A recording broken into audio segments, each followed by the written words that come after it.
You're listening to People, Places, Planet, the official podcast of the Environmental Law Institute, a nonpartisan, nonprofit research and education institute making law work for people, places, and the planet. If you enjoy the podcast and want to support our work, consider donating at eli.org/donate. Hi, you're tuning in to this week's episode of People, Places, Planet. My name is Dara Albrecht, and I'm your host. Each year, ELI hires a cohort of research associates. These staff members work directly with the lawyers and scientists in the research division, in addition to ELI's external partners. They contribute to projects addressing environmental and natural resource protection, climate, public health, environmental justice, and pollution prevention. In addition to researching and writing for these studies, research associates help coordinate and plan various professional events at ELI. Research associates have gone on to law school, graduate school, government work, and other positions in the environmental field.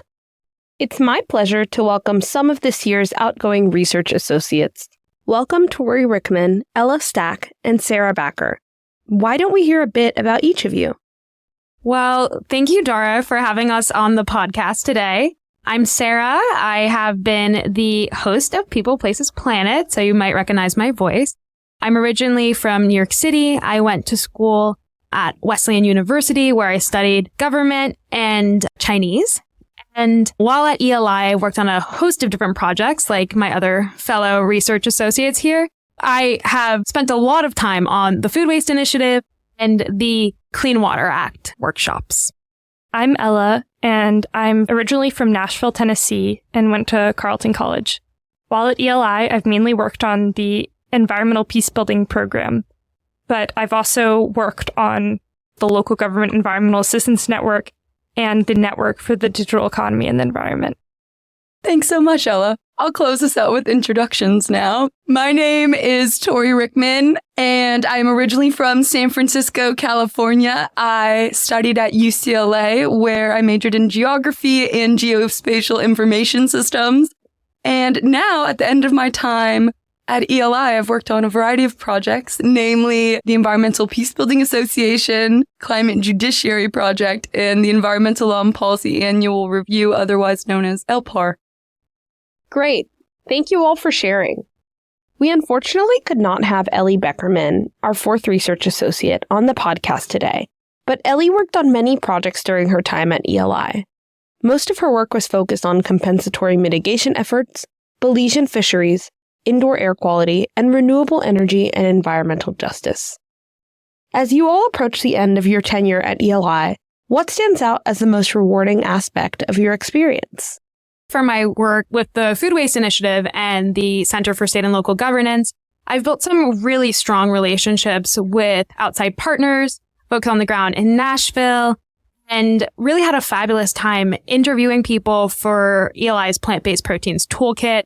And it was really great to just hear from other environmental and mission-oriented organizations and really build connections and synergies amongst our work and learn more about how their work could help influence our own, which was specifically true in the plant-based toolkit that we did. I really agree with that, and I appreciate the many different people who have both shaped my perspective of the world and have taught me so much. And I think in building all of these connections, we inherently are helping to build the dynamic environmental law and policy field, as well as the communities that drive it. Thanks for sharing.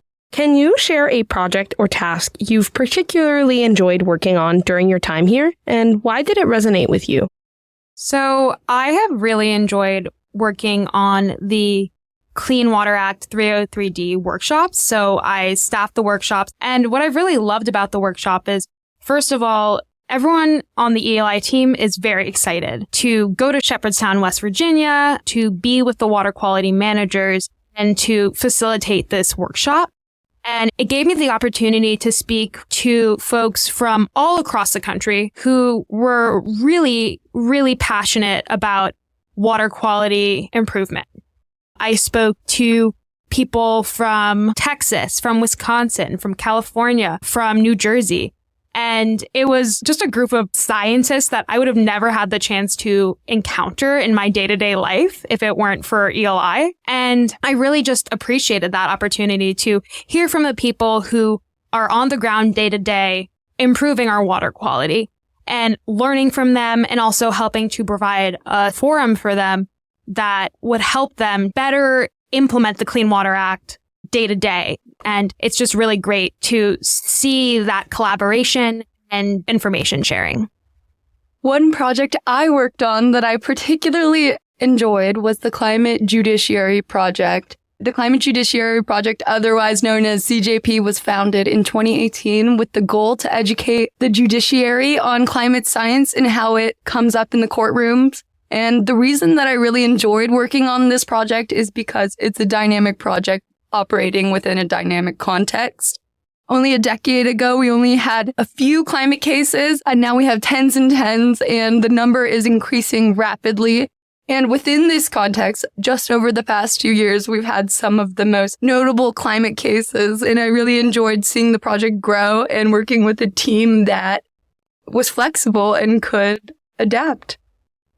One of the projects I've most enjoyed during my time in ELI is actually an ongoing project where I'm working with a team, including Carl Brook and Susanna Dibble, to develop an evaluation commissioned by a large multilateral environmental funder on the extent to which their programming has been inclusive of marginalized groups. In the report, we're looking at 3 overarching inquiries.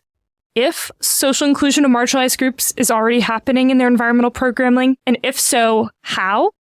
What modalities are they using to engage and work with and benefit marginalized groups, including women, Indigenous peoples, youth, and persons with disabilities? And finally, what is the impact of this inclusion or lack thereof on the project?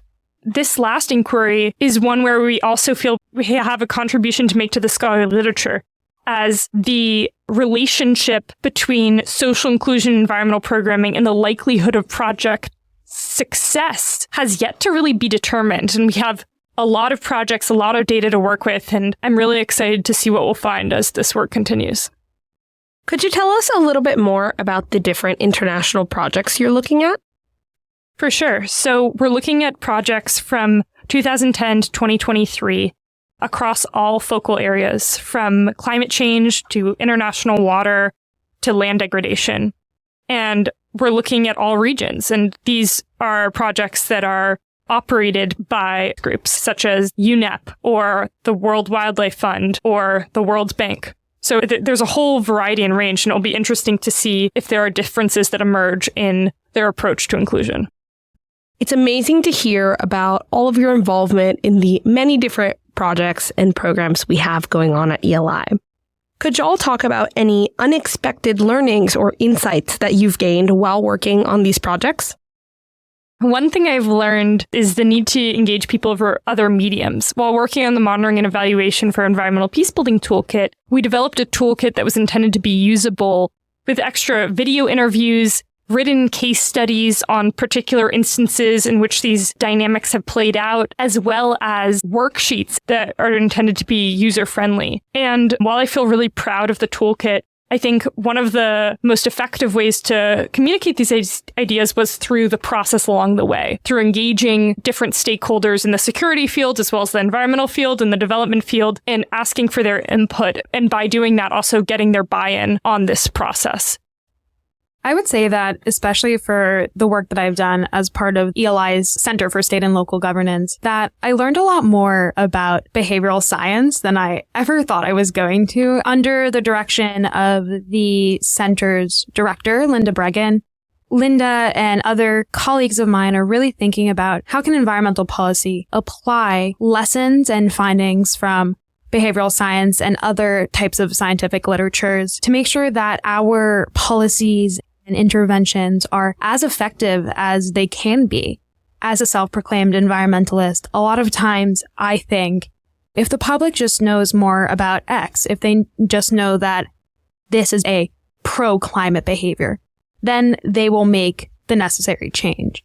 But what I've learned a lot from the different behavioral science pieces and studies that I've read as part of my work is that that is not necessarily true, and that it's really important and interesting to really consider behavior and other societal factors, not just the environmental motivations behind different policies that are there to help the environment. To give a really quick example, I've talked a lot about the plant-based proteins toolkit, and for that work, we looked at different drivers behind dietary change. And I thought that, once people learn about the carbon footprint of certain foods over others, then they'd be more inclined to make those dietary changes. When in reality, oftentimes people are motivated by more personal factors like health. And also there are bigger factors at play like affordability and accessibility of low carbon foods. So I'd really just say that it's been a really interdisciplinary approach to policy approaches and solutions. It's always valuable to gain new perspectives. So how have these interdisciplinary approaches affected the way you view this kind of research work? I love that question. The first thing that comes to mind is the value of process over product. I think when you graduate from undergrad and you start your first job, you're very much in the form of thinking that revolves around the products. But my time at ELI has really taught me about the importance in investing in the process. And that is way more important than the product itself. I think the best example of this would be the Third International Conference on Environmental Peacebuilding, which the Environmental Peacebuilding Association held in The Hague, Netherlands in June 2024. Unlike COP, unlike some of the other big conferences, there is no tangible output of this conference. There's no articles, there's no document. But in the process of holding this conference, in the interactions, in the lessons, the knowledge sharing, in the laughs, I think that's where the real value is added, and we're able to inspire each other, to push each other forward. And yeah, I just want to focus on the process from here on out. I would say that ELI has really helped me think about, we can do all this research, we can put out all these recommendations, but it doesn't really matter if no one is reading them. And partially because I was the podcast manager, I did work a lot on blogs that I really have thought a lot about how to communicate our work and our policy research. I'll say that I think it's been really invaluable to just think about who is a report or a deliverable intended for, what will they want from it, what will they need from it, and really shaping the report or the deliverable to that specific audience. You have to think out of the box, but you also really have to center the people that you're trying to reach. Totally. And to add on to that, I think that as the climate crisis continues to worsen, as climate science is proving this crisis is there, the burden falls increasingly on people with the ability to communicate these ideas to a broad audience and communication professionals to raise the platform of these issues. I did an episode a while back with Dr. Marshall Shepard, and he really spoke to the fact that there are so many scientific reports that are out there. We've known for so many years that climate change is a problem. It's going to continue being a problem, and that it's really about reaching people and letting them know, first of all, how is this going to affect them? And then what are the tangible things that they can do to make a difference? And that's something that I really see with a lot of my work at ELI. And I think that's a really, really thoughtful approach. It's so interesting to hear how your approaches have evolved over your time here. So now your time at ELI is coming to a close and you are preparing for the next chapter. How do you think your experience as research associates will impact your future career path or opportunities? As I mentioned earlier, the project with the multilateral funder is still ongoing, and I'm actually staying on as a consultant to see that work through, given the relationships I now have with our research team. So I'm super excited to continue doing this research and see what we find, both qualitatively and quantitatively. Going into this position, I knew that I really wanted to work on climate policy and that I was always interested in food and other waste management, but I didn't know that that was my driving force until I started working with Linda Bregan on this plant-based proteins toolkit. And so that also really helped connect me to the space of sustainable diets. So without ELI, I wouldn't have had the opportunity to go as in depth into that topic and to really learn about who are the people who are working and leading the way on promoting plant-based diets and plant-based policy. Thanks to that work, I'm actually going to be pursuing further work in this field. Sarah, you touched on what I found to be the most impactful for my future, which are the people. Someone told me yesterday that it's not just what you know, it is who you know. It's just in building those relationships and learning about many people's different angles, the various opportunities that are open to me are truly limitless.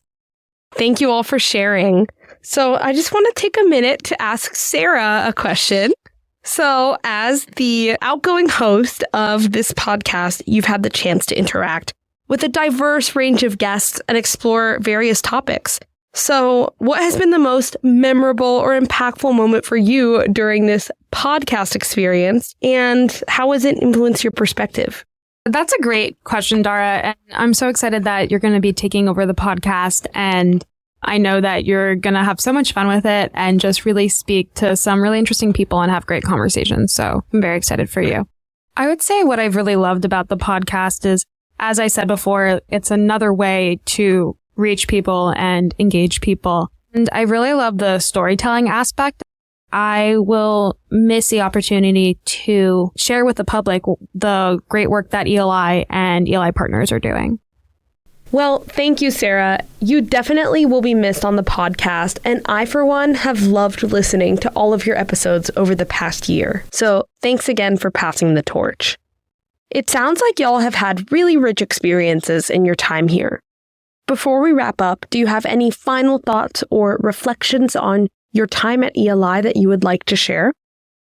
If there are any college students who are listening right now, this opportunity is really unlike any others that are out there right now for people of our age. If you're looking for a place where you can learn about a range of environmental law and policy topics, and you're really ready to dive into the substance and be trusted with a lot, then you should look into the research associate position.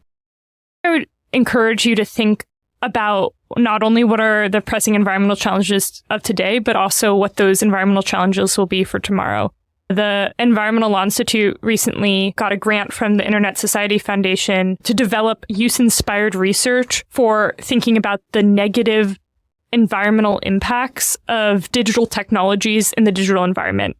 One of the most special things about ELI is that we have our older staff members who, in a lot of ways, have spearheaded the field of environmental law. But we also have this rotating group of younger individuals who are new to the field, who have fresh ideas. And the combination of those two positionalities, I think, brings such a special spark to ELI. And I would highly encourage anyone to come experience it yourself. Sarah, Tori, and Ella, thank y'all so much for coming on today and sharing these wonderful insights. ELI very much appreciates y'all for all of your contributions, and we cannot wait to see where you go next. This has been People, Places, Planet's Farewell RAs episode. Check us out for our next episode of People, Places, Planet. Thank you, Dara, for creating this intentional reflection space for us. I'm excited to see what the next year brings for ELI. Thanks for listening to People, Places, Planet, the official podcast of the Environmental Law Institute. Our work wouldn't be possible without the support of people like you. If you'd like to learn more about what we do, attend one of our events, or support our work financially, head to eli.org.